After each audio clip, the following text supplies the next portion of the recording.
भगवान शिव का वाहन नंदी, माता लक्ष्मी का उल्लू, इंद्र देव का ऐरावत, तो भगवान गणेश मूस की सवारी करते हैं। इसी प्रकार भगवान विष्णु का वाहन गरुड़ है, जिस पर सवार होकर एक जगह से दूसरी जगह भ्रमण करते हैं। क्या आप ये जानते हैं कि आखिर क्यों भगवान विष्णु ने गरुड़ को ही अपने वाहन के रूप में स्वीकार किया है, जबकि उनके पास विकल्प तो बहुत सारे थे। हरे कृष्णा, डिवाइन कोमल में एक बार फिर से आपका स्वागत है। चैनल पर नए हैं तो चैनल को सब्सक्राइब कीजिएगा। आज की वीडियो में हम आपको बताएंगे कि क्यों और कैसे गरुड़ बने श्री हरि के वाहन। हिंदू शास्त्रों में गरुड़ को सबसे श्रेष्ठ और बुद्धिमान पक्षी माना गया है। ऐसा पक्षी जो तेज गति से उड़ सकता है, बल्कि अपनी चोंच से हाथी को उठाकर आकाश की ऊंचाइयों को छू सकता है। गरुड़ को भगवान का अवतार माना गया है, जिन्हें सुपरन, विष्णुरथ, विनायक, नागंतक के नाम से जाना जाता है।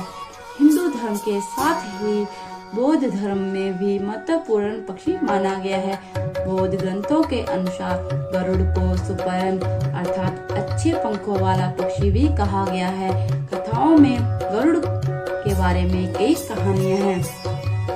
गरुड़ का जन्म सतयुग में हुआ था, लेकिन वे त्रेता और द्वापर युग में भी देखे गए। दक्ष प्रजापति की कन्या विनीता का विवाह कश्यप ऋषि के साथ हुआ था। पुराणों के अनुसार ऋषि कश्यप की कई पत्नियां थी, जिनमें से 2 विनीता और कद्रु थी। ये दोनों बहनें। कद्रु ने 1000 नागपुत्र तथा विनीता ने 2 तेजस्वी पुत्र केवल वरदान के रूप में मांगे। वरदान के परिणाम स्वरूप कद्रु 1000 अंडे और विनीता ने 2 अंडे दिए। कुछ समय बीत जाने के बाद कद्रु के अंडे फूट गए, जिनमें से नागों ने जन्म लिया, जबकि विनीता के अंडे वैसे के वैसे थे। इस पर उतावली होकर विनीता ने अपना एक अंडा फोड़ दिया।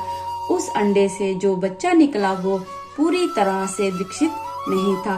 उस बच्चे का ऊपरी हिस्सा पक्षी का, लेकिन नीचे का अंग नहीं बन पाया था, जिस पर क्रोधित होकर उस बच्चे ने अपनी ही माँ को श्राप दे दिया और कहा, माता, तुमने कच्चे अंडे को तोड़ा है, इसीलिए तुझे अपने सौतन अर्थात कद्रु की दासी बनकर रहना पड़ेगा।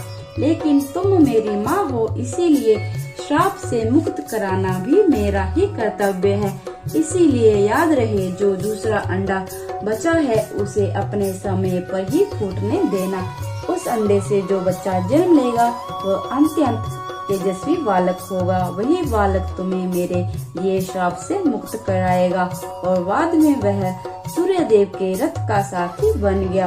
इसके बाद विनीता अपनी ही बहन कद्रु की दासी बन गई और कुछ समय बाद विनीता के दूसरे अंडे से महातेजस्वी बालक ने जन्म लिया, जिसे हम और आप गरुड़ के नाम से जानते हैं। गरुड़ ने जन्म लेने के पश्चात जाना, उसकी माँ तो कद्रु की दासी बन चुकी है। ऐसे में वो अपनी माता को आजाद कराने का मार्ग ढूंढने लगे। उन्हें किसी ने बताया कि सच्चे मन से भगवान विष्णु की स्तुति करेंगे तो प्रसन्न होकर उनकी हर मनोकामना को पूर्ण कर देंगे। इसके बाद गरुड़ ने श्री हरि को प्रसन्न करने के लिए तपस्या करनी शुरू कर दी। गरुड़ की कठोर तपस्या देखकर भगवान विष्णु प्रसन्न हो गए और उन्होंने गरुड़ से वर मांगने को कहा। सबसे पहले गरुड़ ने कहा, हे भगवान, मुझे इतना शक्तिशाली बना दो कि मैं कद्रु के नागपुत्रों का वध कर सकूं और अपनी माता को आजाद करा पाऊं। जिसके साथ गरुड़ ने ये वर भी मांगा कि वह सदैव उनकी पताका में उपस्थित रह सके और बिना अमृत पिए अजर अमर हो जाए। गरुड़ की बात सुनकर भगवान विष्णु ने उनको वर दे दिए। उसके बाद गरुड़ ने भगवान विष्णु से कहा, हे भगवान, मैं भी आपको एक वर देना चाहता हूँ। आप जो कुछ भी मांगोगे मैं उसे पूर्ण जरूर करूँगा। इस पर भगवान विष्णु ने गरुड़ को अपने वाहन होने का वर मांगा और साथ ही ये भी कहा कि मेरी कृपा से तुम मेरी महिमा के पुराण लिखोगे। और भगवान विष्णु के आशीर्वाद से गरुड़ ने गरुड़ महापुराण लिखा था। वही गरुड़ पुराण जिसमें मृत्यु के पहले और बाद की स्थिति के बारे में विस्तार से बताया गया है। हिंदू धर्म में जब किसी की मृत्यु हो जाती है तो उसके घर वालों को गरुड़ पुराण का पाठ सुनाया जाता है ताकि मरने वाले की आत्मा को शांति और उसके परिजनों के दुखों को कम किया जा सके। गरुड़ पुराण में ज्ञान, धर्म, व्यवहारिक जीवन, स्वर्ग और नरक का उल्लेख मिलता है, जिसमें बताया गया है कि कौन से कर्म करने से मनुष्य को किस योनि में अगला जन्म मिलता है। आज की वीडियो में बस इतना ही। उम्मीद करते हैं भगवान विष्णु के वाहन गरुड़ कैसे बने थे इसकी जानकारी आप सबको मिल गई होगी।